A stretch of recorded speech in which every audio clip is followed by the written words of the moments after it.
Buenos días, amores.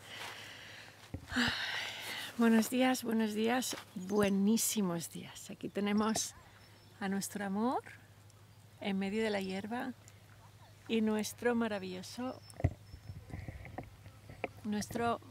es que si no me pongo delante no me oís, nuestro maravilloso paisaje.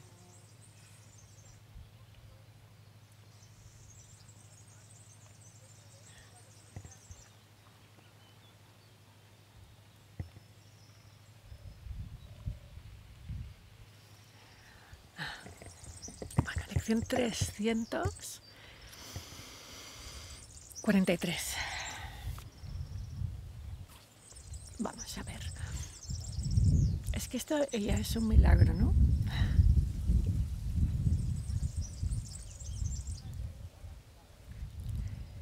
Los pajaritos,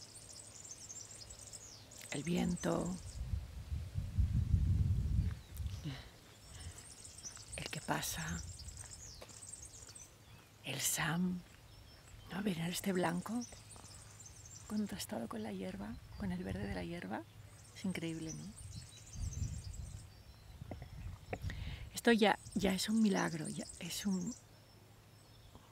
Este campo, esto es un milagro, ¿no? Es un milagro.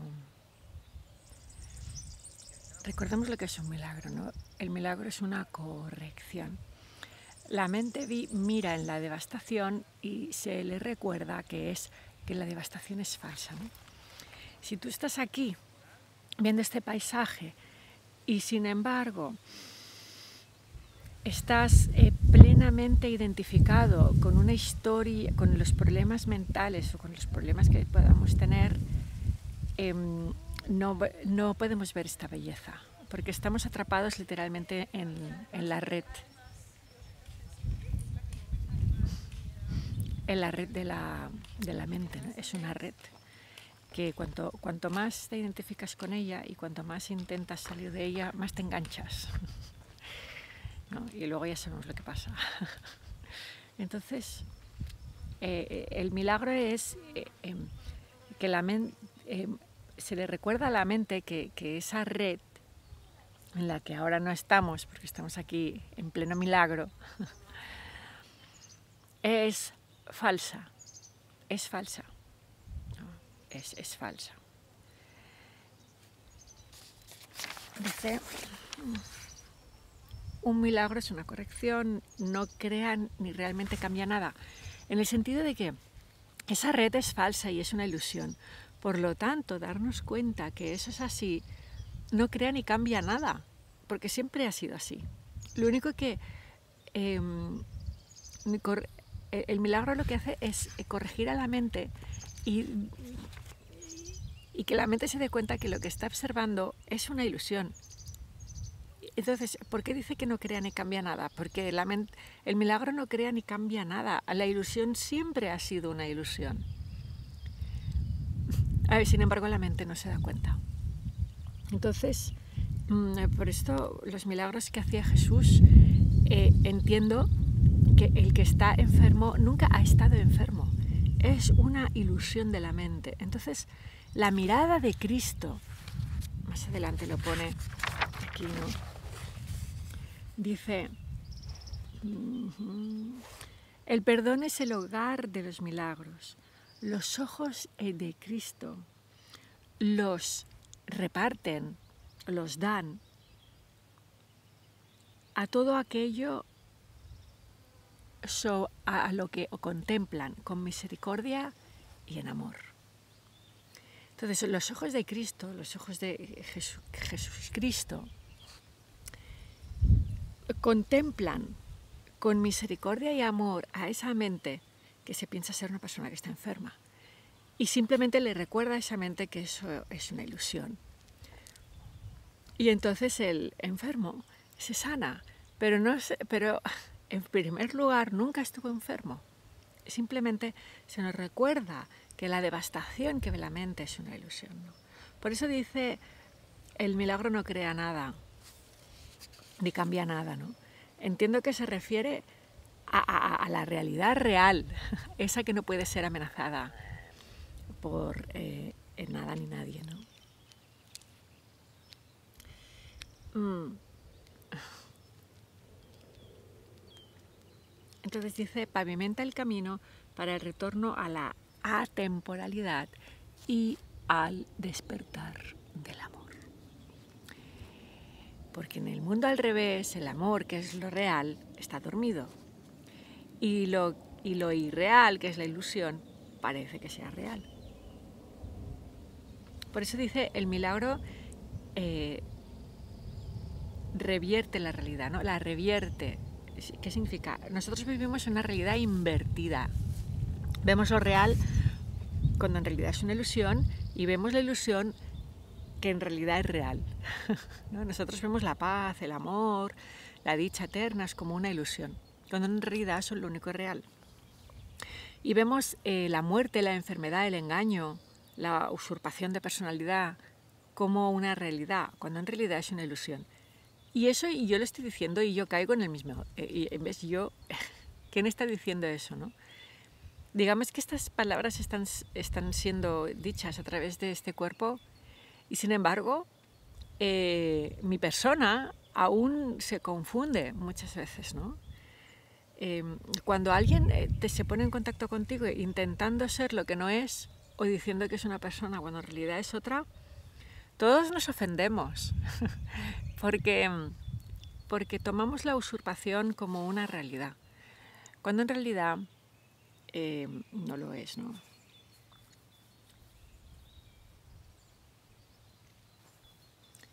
Cuando distingues, y tampoco es real la persona que se siente ofendida por el engaño. Y esto es muy fácil decirlo, pero luego en la práctica caemos en el error y nos enfadamos y nos ofendemos y entonces nos volvemos malos. Y le decimos a la otra persona que es una psicópata, ¿no? Porque se ha hecho pasar por una persona que no era.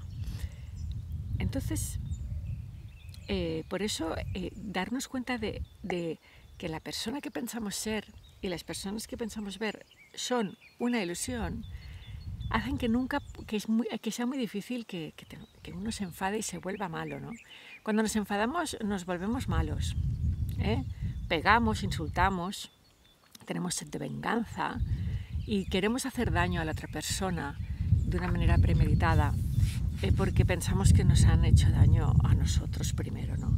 Y el enfado es la manera inconsciente que tenemos de ser malos libremente.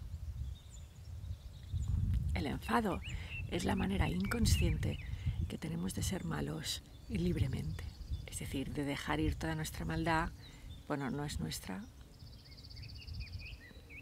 Y como esa maldad no es nuestra, se necesita el engaño del enfado para que nosotros podamos darle rienda suelta, ¿no? Entonces, cuando nos enfadamos ya nos estamos engañando a nosotros mismos en quién somos en realidad, ¿no? Entonces, si tú sabes quién eres, sabes que no eres una persona y que la otra persona tampoco es una persona. Es muy difícil que te dejes arrastrar por las ofensas de la persona, ¿no? Y si alguien viene y te dice que es George Clooney y resulta que no lo es, por poner un ejemplo, en un estado de gracia no te enfadas, ¿no? Vamos a poner un ejemplo que, no sé, imagínate que te llama un amigo, ¿no? Un amigo tuyo. Te dice, hola, soy Pepi, un amigo tuyo de toda la vida, bueno, un buen amigo y hacía mucho tiempo que no lo veías. Te llama y te dice, oye, mira, soy Pepito, ¿cómo estás? Y tenés una conversación íntima, ¿no? De amistad y por cosas de la vida te das cuenta que la persona que te ha llamado no era tu amigo. Se estaba haciendo pasar por él, ¿no? Por oscuras razones, ves a saber. Y si lo era, no sabes de verdad. No puedes comprobar que con la persona que hablaste era tu amigo. No puedes comprobarlo. Bueno, si te roban, todos nos sentimos ofendidos, ¿no? Cuando sabemos quiénes somos, esas ofensas no son excusas para dar rienda suelta a una maldad que no nos define. Se viven de otra manera, ¿no? Cuando vivimos la ofensa de la persona como la ofensa de la persona, es decir, es de la persona, no es nuestra, es decir, no nos adueñamos de esa ofensa y decimos, me has ofendido a mí, me has engañado a mí, desgraciado, ¿no? Te voy a cortar la cabeza, ¿no? Eso no somos nosotros. Y el que se siente ofendido tampoco somos nosotros. Cuando nosotros tomamos conciencia de eso, esa ofensa, en vez de engancharse, pasa de largo, o al menos circula. Y al circular puede aparecer el milagro. Los ojos de Cristo pueden mirar a esa persona ofendida y a esa ofensa con amor y compasión. Y entonces puede ocurrir un milagro, y es que la mente se dé cuenta que eso no es real, es falso. Y entonces ahí la situación se soluciona de una manera amorosa para los implicados. No se trata, esto es muy importante lo que acabo de decir, porque no se trata ni de pasar por alto la ofensa, ni de reprimir la maldad,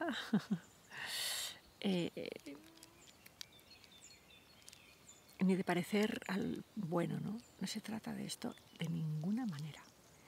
Se trata de ir sintiéndote ofendido y ofendida y enfadado y enfadada tantas veces como sea necesario para que nos demos cuenta que esos no somos nosotros. El deseo de venganza, de ahora te vas a enterar porque me has engañado, es muy fuerte y muy suculento. Es casi irresistible. No, es casi irresistible. Pero el fruto que va a dar es doloroso. Es terriblemente doloroso. Pero es el punto ese de la droga, ¿no? Que parece que te va a dar placer y luego te causa dolor. Entonces, cuando estemos en esta situación de te voy a cortar la cabeza por lo que me has hecho, atención. Porque es pan para hoy y hambre para mañana, ¿no? Hay otra manera de solucionar la situación. No es sacrificándote, ni dejándote pisar, ni haciendo ver que no sientes esa ofensa y ese cabreo. Es otra manera de solucionar la situación en la que el milagro puede entrar, porque no nos hemos identificado con ella. Entonces, ¿qué dice la lección de hoy? No se nos pide hacer un sacrificio para encontrar la misericordia y la paz de Dios. Los que piden los sacrificios son otros, son malos, ¿no? Y que no han encontrado ni conocen la paz de Dios. Entonces, atención con esto, porque estamos tan acostumbrados a la lógica del sacrificio que es casi imposible aceptar que no se necesita sacrificio para encontrar la misericordia y la paz de Dios. Pensamos que el sacrificio es necesario porque hemos hecho algo malo y debemos castigarnos, ¿no? Y una vez más, ese que piensa que ha hecho algo malo y se debe castigar, o ese que piensa que le han hecho algo malo y que los demás deben ser castigados, eso es una insertación de pensamientos, ¿no? Es como un programa que te han puesto ahí en la cabeza, no es nuestro y no tiene ningún sentido.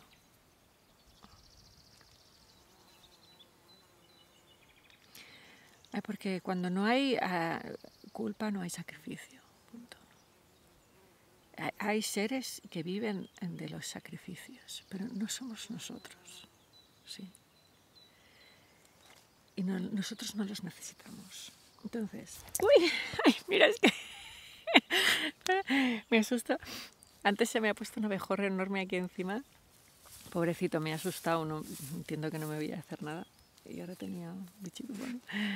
En fin, inconsciencia, ¿no? Porque en realidad, si estás tranquilo, no pasa nada, ¿no? Entonces,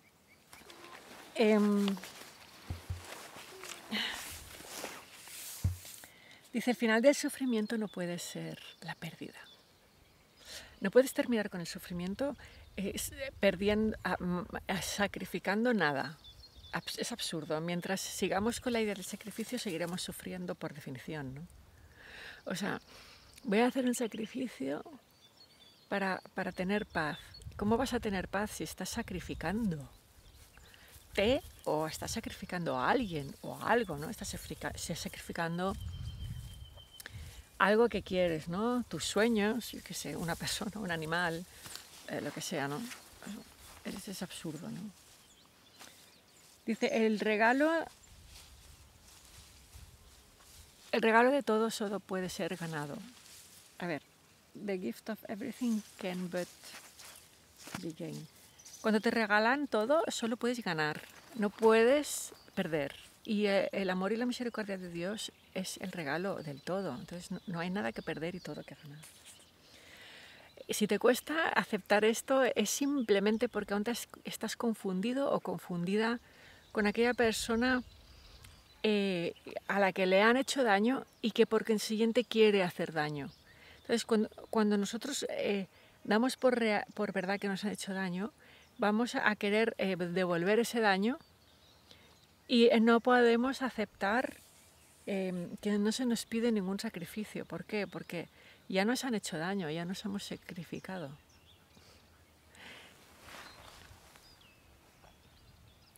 El sacrificio es dolor, ¿no? Ya nos hemos dejado sacrificar, bueno, dejado. No, entonces ya no entendemos, ¿no? Me estás diciendo que no hay sacrificio. Bueno, pues que hemos sacrificado nuestra verdadera identidad como hijos de Dios, ¿no? Hemos sacrificado esa identidad, o al menos imaginamos haberlo hecho, pensándonos en una persona a la que se le puede hacer daño, ¿no? Entonces, tú solo puedes dar, como hijo de Dios, tú solo puedes dar y nunca puedes quitarle nada a nadie, porque es que es lo único que existe. Somos el hijo de Dios y no existe nada más, ¿no? Y tú me creaste a mí como a ti, Dios. Por lo tanto, el sacrificio se vuelve imposible, tanto para mí como para ti. La belleza de este paisaje no quita nada, lo da todo, ¿no? Entonces, yo también debo dar y por lo tanto todas las cosas se nos dan por siempre y para siempre. Claro, sí, porque no sé, como el micro es direccional, no sé si me oís bien. Como nosotros fuimos creados, nosotros permanecemos. No fuimos creados como cuerpos a los que se les puede manipular y hacer cosas. No. Fuimos creados como algo incorpóreo, unido a Dios y con su mismo poder de creación. No fuimos creados como cuerpos. Entonces, yo como fui creado, yo permanezco. Tu Hijo Dios no puede hacer sacrificio alguno, pues Él es completo, teniendo la función de completarte. Estamos completando a Dios, reconociendo nuestra verdadera identidad. Dice, yo soy completo porque yo soy tu hijo, no porque sea una persona. Somos completos por naturaleza. Somos completos antes de ser personas, durante el teatro de la persona, el teatro crudo de la persona y después, ¿no? Somos el Hijo de Dios siempre, ¿no? No podemos perder, pues solo podemos dar. Y todo es nuestro eternamente, ¿no? La identidad personal es algo increíble, ¿no? Es como una especie de... como una especie de agujero negro que atrae todas las cosas hacia sí, como si se las quisiese comer, ¿no? Es algo increíble, como teniéndolo todo, nos queremos poseer algo, ¿no? Es increíble como teniéndolo todo nos emperramos en poseer algo. La identidad personal hace una cosa muy extraña y es que se adueña de las creencias, ¿no? Hay algo que lucha por diferenciarse del todo y por mantenerse separado del todo, alimentando una cosa que llamamos personalidad, ¿no? Que es como una especie, es muy enganchoso, es como una especie de, pues eso, de droga, ¿no? Cuando observas ese yo, ese falso yo, del que habla Sri Ramana Maharshi, realmente te das cuenta que es una cosa, es como, no sé cómo explicarlo, un fantasma, ¿no? Un cúmulo de pensamientos que coinciden en su vibración y está ahí como pidiendo que te sacrifiques, ¿no? Para que eso pueda tomar vida, ¿no? Es raro. Entonces, por eso no se nos pide que hagamos un sacrificio, eso se le pide al falso yo, ¿no? No se nos pide, no tenemos que ser el falso yo para encontrar la misericordia y la paz de Dios. No tenemos que hacer todo lo que se le dice que a la persona que tiene que hacer para encontrar la misericordia y la paz de Dios. Dice, la misericordia y la paz de Dios son gratis, la salvación no tiene coste alguno. Y es un don y un regalo que debe ser dado libremente. Y eso es lo que hoy vamos a aprender, ¿no?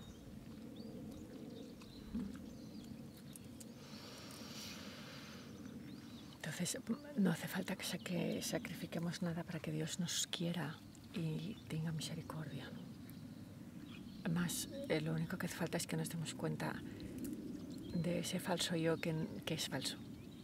El milagro de ver que el yo que pensamos ser es falso, ¿no? La corrección de nuestra verdadera identidad. Eso es lo único necesario. Mientras no ocurre ese milagro, nos dará la sensación que se nos pide sacrificar al falso yo, ¿no? ¿Cómo puedes sacrificar algo que es falso? No tiene ningún sentido. Bueno, amores, aquí tenemos nuestro amorcito. Vamos a repetir. A mí me fue muy bien repetir la frase de ayer que decía: deja descansar el perdón en todas las cosas para que el perdón se te pueda dar. Así te libras de la ofensa. Y hoy se nos recuerda que no se nos pide hacer ningún sacrificio para encontrar la misericordia y la paz de Dios. Solo se nos pide perdonar al final. Pero atención, no perdonar en el sentido clásico de la palabra, sino perdonar, es decir, tomar conciencia del falso yo, ese que no perdona.